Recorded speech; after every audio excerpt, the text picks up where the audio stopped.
इस वीडियो में हमने टपल का एक जनरल इंट्रोडक्शन दिया है। जैसे कि स्ट्रिंग और लिस्ट एक सीक्वेंस है, ठीक उसी तरीके से टपल भी एक सीक्वेंस है।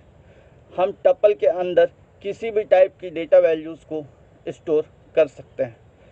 टपल इम्यूटेबल होता है और इसी रीज़न से हम टपल के किसी भी एलिमेंट को चेंज नहीं कर सकते। अगर हम टपल एलिमेंट्स में चेंजेस करना चाहें तो हमें एक दूसरा नया टपल बनाना होगा।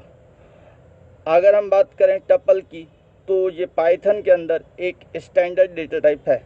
अब हम देख लेते हैं अपने कुछ एग्जांपल्स को, जिसके थ्रू आपको क्लियर हो जाएगा कि टपल एक्चुअली में है क्या। सबसे पहले एग्जांपल की बात करें हम यहाँ पर, तो ये हमारा एम्प्टी टपल है। इसके अंदर हमने कोई वैल्यू स्टोर नहीं की है, जस्ट हमने यहाँ पर पैरेंथेसिस का यूज़ किया है। दूसरे एग्जांपल की अगर हम बात करें तो हमने यहाँ पर इंटीजर वैल्यूज़ को टपल के अंदर स्टोर करके रखा हुआ है। तीसरे एग्जांपल में हम देखते हैं कि हमने यहाँ पर मिक्स्ड नंबर को अपने टपल एलिमेंट के रूप में यूज़ किया है। अगर हम बात करें हमारे चौथे और अगले एग्जांपल की, तो हमने यहाँ पर कैरेक्टर वैल्यूज़ को as a tuple element use किया है। इसके बाद हम देखते हैं कि हमने नेक्स्ट एग्जांपल में स्ट्रिंग वैल्यूज़ को as a tuple element use किया है। अगर हम बात करें हमारे लास्ट एग्जांपल की, तो हमने यहाँ पर मिक्स्ड वैल्यूज़ को as a tuple element use किया है। अगर आपको हमारा ये वीडियो पसंद आया है तो इसे शेयर और लाइक करना ना भूलें।